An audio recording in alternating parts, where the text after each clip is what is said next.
Now, Manchester United's downfall has been a painfully slow, unravelling show, almost like one majestic ship gradually sinking. Where have we seen that happen before? It's official, the club has descended into their worst season, marked by dismal performances that shattered the hopes of die-hard Red Devils fans worldwide.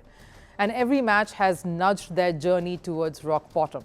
Yesterday, Crystal Palace pulled them down further. Man United were completely outclassed. It was a humiliating 4-0 loss. Double strikes from Michael Olise and goals from Jean-Philippe Mateta and Tarek Mitchell helped Palace torment the Red Devils, driving the nail into the coffin, signed and sealed. Another chapter that is pushing them to their wits' end. Today, Manchester United sits at the cusp of infamous records. Let's take you through some of those. It was their 13th loss of the Premier League season, and it is also the first time Crystal Palace have completed a double over Man U. United have never finished below 7th in a Premier League season.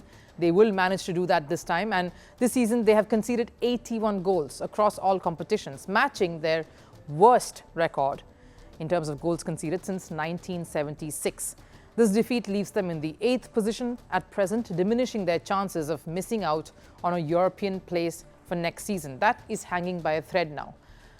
Such is the magnitude of the crisis the Red Devils find themselves in. This alarming defeat has put the pressure on their coach, Erik ten Hag, who agreed that this is indeed their lowest point. His future at the club has been on for debate months now. Despite a year still left in his contract, it has not been all doom and gloom though. But the current haze, it's difficult to really remember that the last season was a sea change from what fans are seeing now. Difficult to remember that Ten Hag had guided the club to winning the Carabao Cup in 2023, just last year, helped them reach the FA Cup final and finish third in the Premier League.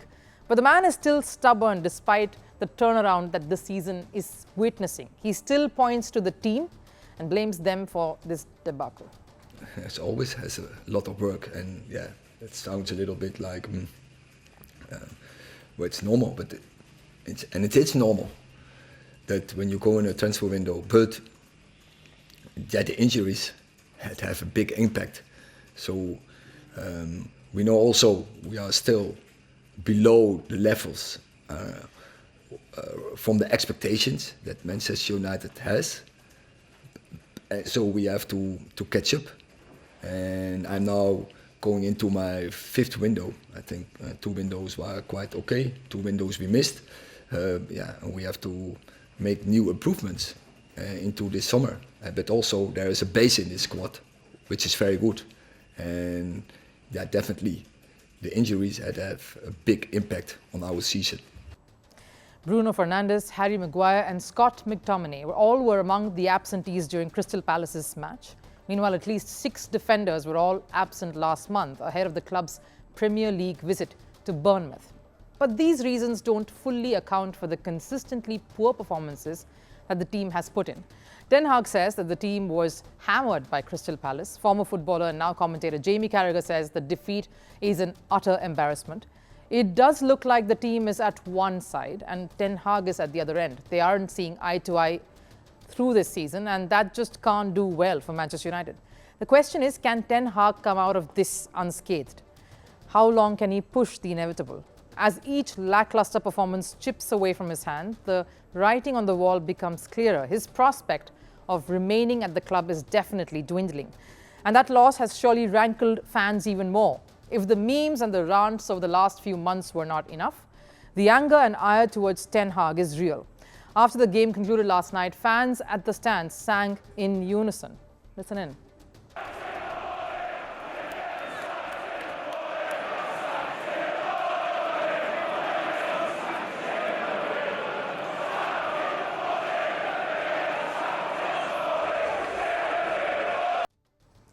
Fans screaming that Ten Hag will be sacked in the morning. That's the vibe. That's the kind of ire that all the fans are experiencing. They've had enough. But Ten Hag remains defiant. That seems to be his only strong, true quality at this point, to stare at the face of failure with equal contempt. When asked in an interview post the match if he was still the right man to do the job, he remained confident. According to a report released by UEFA, Manchester United spent over $1.42 billion on their squad last season.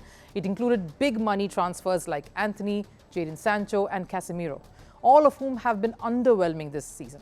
Brazil's Antony has struggled to make an impact since joining the club for a fee of over $100 million. One of the biggest disappointments for them was Marcus Rashford. He has managed to score just 7 goals in Premier League this season. The Red Devils next face Arsenal. What a brutal face-off that promises to be. They will be welcoming the Gunners at the Old Trafford on the 12th of May. Ten Hag is walking on eggshells at the moment. The missteps are far too many to count and the losses are only piling on.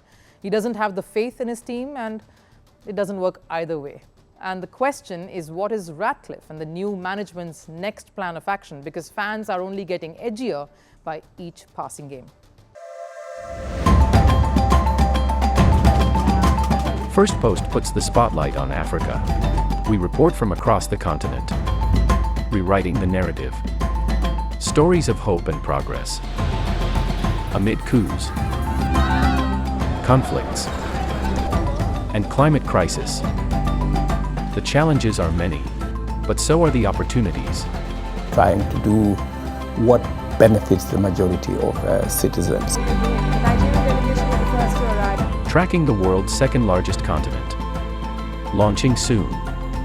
First Post Africa.